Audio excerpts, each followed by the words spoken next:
Hello folks, and welcome to my playthrough of Into the Zone, which is a one-sheet solo adventure game.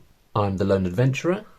Thank you for finding your way to my channel. If you enjoy this video, please do consider hitting the like button. It really does help. And let's get straight into it. This game I've played through once. It's super easy to pick up. It's a one-sheet game. We've got this side, which is rules, I guess, and character creation stuff, and this side, which is the instructions for playing the game itself. So why don't I start off by reading the little introductory flavour text, and that will give you a sense of who we are in this game and what we're doing. You are a stalker, an outlaw scavenger making their living by entering exclusion zones and bringing back powerful relics on behalf of collectors, scientists and paramilitary factions. Very few enter the zone and live to tell the tale. Between space-time anomalies, the radiation, the mutated monstrosities roaming around and the rival stalkers, death lurks at every corner. Tonight's job is pretty straightforward. Travel to the zone near the railroad station. Pass the blockade, then get inside the abandoned hospital. Find the secret underground tunnel, locate the lair of the monstrosity that's causing the recent surges in anomalies, slay it, grab the relic, and get out. Pretty easy, right? Oh, and try not to die. You got another gig tomorrow night. We are a stalker, someone who goes into these exclusion zones, and I guess exclusion zones are kind of like areas. This is what I imagine anyway. This is what I'm pretty sure the creator, Martin, I think it says Oulier. Apologies, Martin, if I pronounce your name incorrectly there. But I'm pretty sure his influence was things like Annihilation, where you have a sort of mysterious alien forces taking over parts of the planet. So yeah, things like Annihilation and The Mist, where you have these areas that are dangerous to go in because of the supernatural and weird forces that are taking over in those areas. Let's get set up with a character and we'll get straight into it. This is my previous character who died. He didn't do too badly.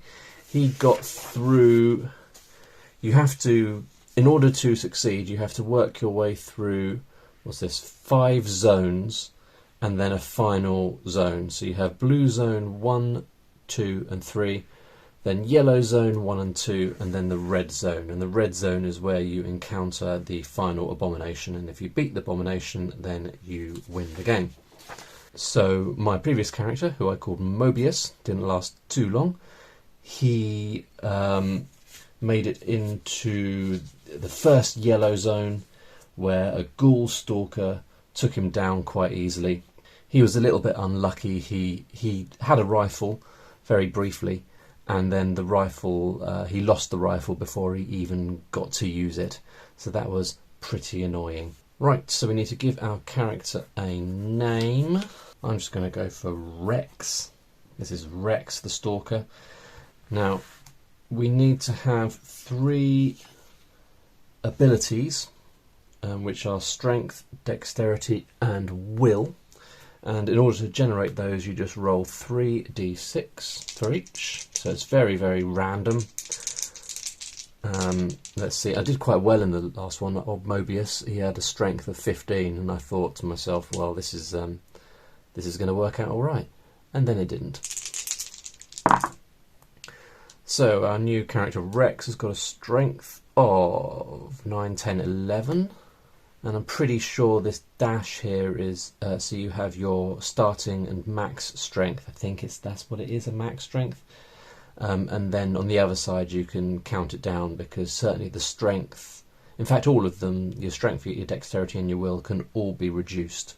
And if your strength runs out, then you die, which is what happened to me. Alright, so what have we got for dexterity? Oh, that's low. 6, 7. That's pretty low. And will. 3, 4, 5, 6, 7, 8. These are not high scores. That's out of a possible 18. Do you know what, I think, because those two are so low, I'm going to give myself a second roll on one of them. And I think I'm going to go for dexterity. So I'm going to have another go at dexterity, and if I get a higher score, I'll let myself have that. 12, 13. Yeah, I'm going to do that, because those are some low scores. So we've got a strength of 11, a dexterity of 13, and a will of 8. Now, HP, everyone starts with 6 HP.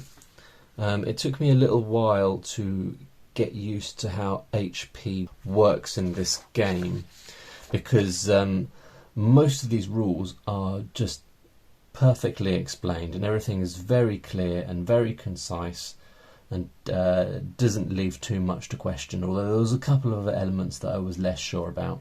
However, the rule related to HP is here, and it says there's no resting spot in the zone, so you can't rest and heal.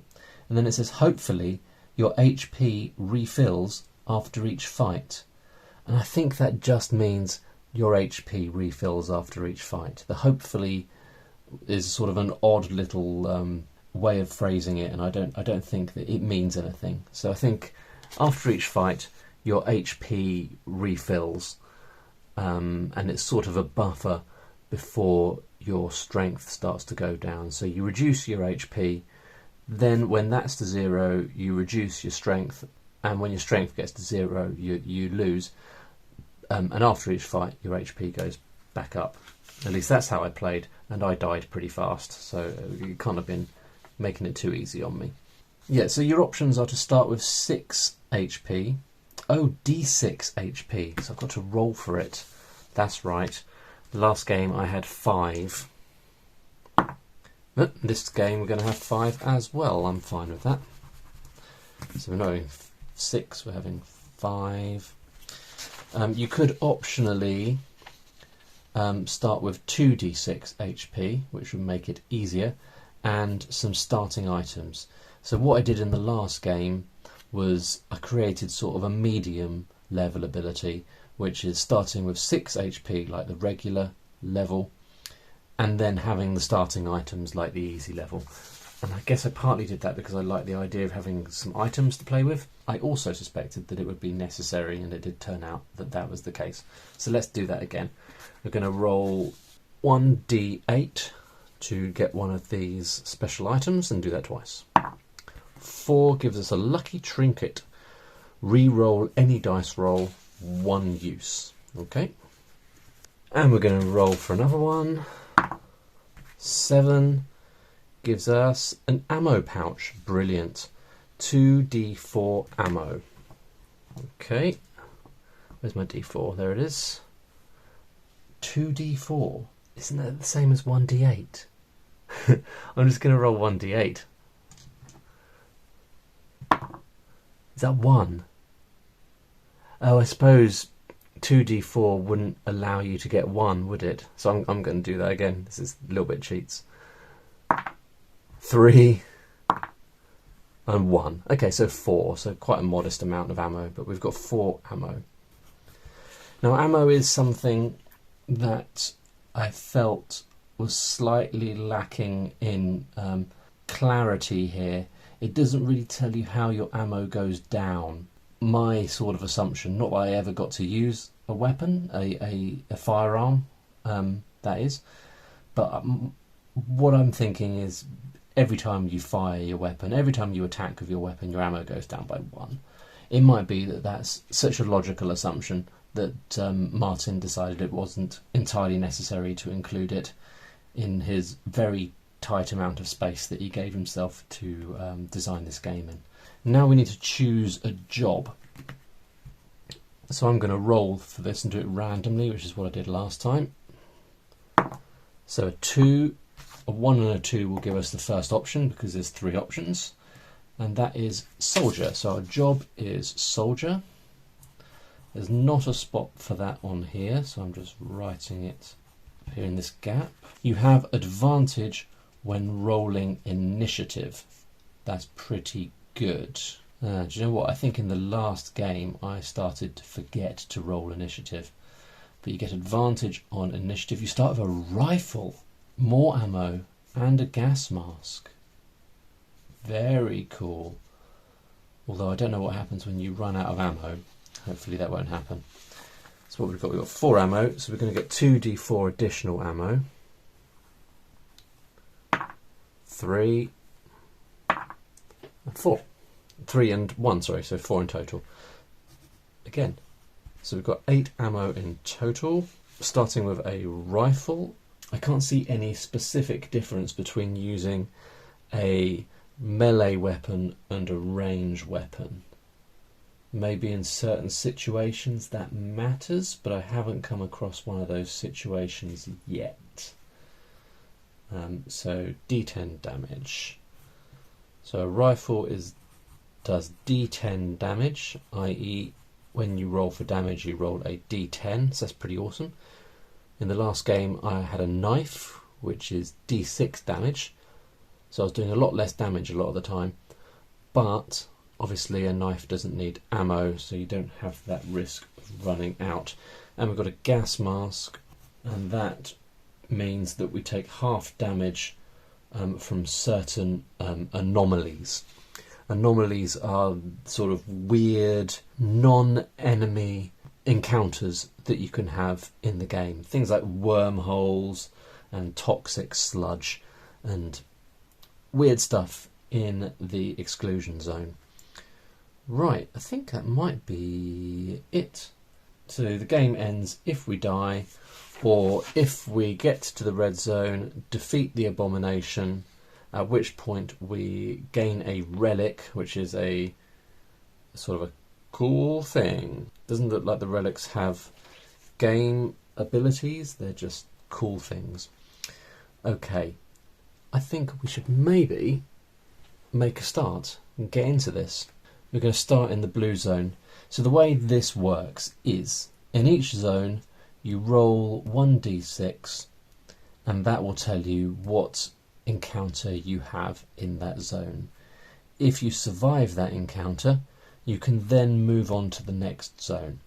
You don't have to, because really you need to be acquiring some additional gear, bits and pieces that is going to help you as you progress through the zones and you start encountering more challenging enemies. And the longer you stay in a zone, I mean, the more likely something bad will happen, but also the more likely that you will find something cool. So let's start with blue zone 1. 6. All right. You meet a delirious and severely wounded stalker. He begs you to spare either a healing item or a single bullet. If you oblige, he tells you of a shortcut to skip blue zone 2 and go directly to blue zone 3. If you gave him a bullet, he shoots himself in the head as soon as you turn your back, pass a will save, or lose 1 will point. Now I don't have any healing items, interestingly, so I could give him a bullet. Then there's the risk he's going to shoot himself. The opportunity to skip straight ahead to blue zone 3 is a little tempting, but of course if we stay here we might find some handy stuff, and blue zone 2 I think also might have some handy stuff in it. I mean, I've scanned over these and I get the impression that the further in you get, the less likely it is that you will find some gear. I might be wrong about that, but I've tried not to read too closely because it's nice to read these encounters for the first time sometimes. Right, so I think I'm going to not, I'm not going to get the shortcut from this guy. I'm just going to leave him to whatever he's up to and carry on. So I'm going to stay in Blue Zone 1. I could just move on to Blue Zone 2 now, but I think I'll do one encounter in Blue Zone 1 and see what happens. 1. Okay, so it's a bandit. The reason why I'm hesitating is because he has a pistol. So hopefully we'll be killing him. And if we kill him, I think we can take his pistol. I don't know if there's a limit to how many weapons you can carry. I haven't seen one, so it'd be nice to have a pistol as a backup to our rifle. But anyway, we've got to fight. We've got to fight this guy now, a bandit. So what I've been doing is writing the zone, and then the enemy we're facing, how much damage he does, and then doing a little block chart so I can cross off the damage as we do it to him. So he's got 6 HP, so I'm going to do 6 little squares in my little chart here. So first thing we need to do in combat is roll for initiative, and all that involves doing is rolling 1d6. On a 1, 2 or 3 the enemy attacks first. On a 4, 5 or 6 I attack first. Obviously me attacking first would be preferable. Now because I'm a soldier, I have advantage when rolling initiative. Interestingly, in the advantage section it doesn't talk about initiative, but it's the same principle from a lot of games. If you have advantage, then you roll 2 dice and you take the best one, and if you have disadvantage you roll 2 dice and you take the worst one. So I'm going to roll 2 dice, and my best one is a 5, which gives me advantage, so I'm going to attack first. Now obviously I'm going to attack with my rifle. I'm pretty much going to be always using my rifle to attack. You can attack without a weapon, but you do a lot less damage. So 1d10. Where's my d10? There it is. Okay, so let's see how we do. This is going to use 1 ammo. 8. Well, there you go. Pretty decisive. So that's going to immediately kill the bandit. Brill. Job done. And we're going to take his pistol. So I'm going to write pistol maybe down in the gear since it's not equipped. Yeah, I've read all this and I'm pretty sure I can't remember anywhere saying that you can't lug around spare weapons. It says each firearm has, so when you seize weapons from enemies you kill, each firearm has D4 ammo. So the fact that there's a separate ammo section makes me think that it's generic ammo that's appropriate for all weapons. So I'm just going to add to my total down there. How much ammo are we going to find in this pistol? 1. Okay, well that takes us back up to 8 ammo. And I think probably I should move on to Blue Zone 2. So let's do that, shall we? Blue Zone 2, bring it on. So Blue Zone 1 was the railroad station. Blue Zone 2 is the blockade. 5. Make a will save with advantage if you have the night vision goggles, which I don't. If you pass, find a backpack. Okay, with some cool stuff in it. Alright, so we need to do a will save. And this is very simple. You need a d20. And my will score is 8. Well, it's not looking good. So a success would be rolling less than or equal to my will. 10. So we failed. We would have got a load of cool stuff, but we didn't. Okay. Alright, well let's try and have another encounter here in Blue Zone 2. Now that we've had that encounter, we can't have it again. And that has been the case for all encounters that we've had. Once you've finished an encounter, you can't go back and do that again. So I couldn't have killed multiple bandits, for example, in Blue Zone 1. The only way you can have an encounter a second time is if you ran away from an enemy and you got away. You could then subsequently go back and face that enemy again. Anywho, Blue Zone 2, we're going to try for a second encounter. 2. An officer. The officer's got 8 HP and D10 damage using a rifle. Okay, we've got to hit them 10 times. Don't know why I thought 10, it's 8. We've got to hit them 8 times. Let me get rid of 2 of these boxes. There we go. Okay. Right, so we need to roll for initiative. That's pretty unlucky.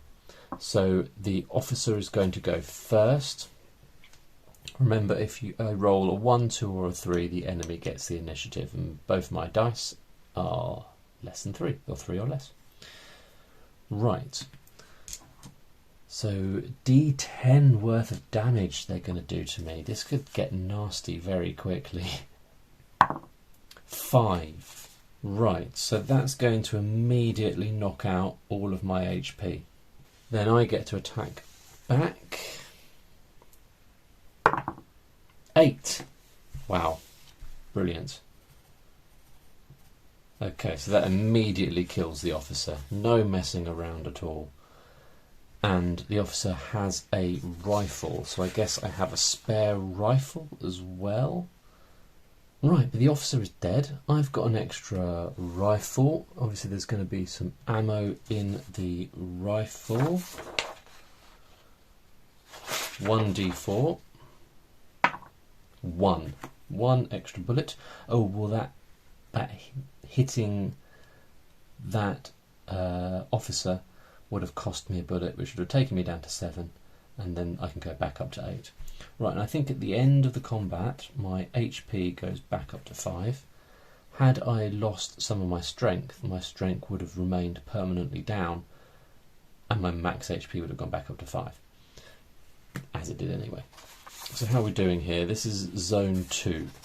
I think I will pause right there. We'll finish up for this video, and we'll push on in another episode into Blue Zone 3. Hope you enjoyed that, folks. If you did like it, you can get this game at Martin's itch.io page. I'll leave a link in the description below. He's got a few other games there as well, which I have not tried. Thank you very much for watching. Feel free to subscribe to my channel if you enjoyed this adventure and you want to see more just like it. And I will see you in part 2 of this playthrough to see how this works out for Rex, our stalker in the exclusion zone. Alright, bye for now.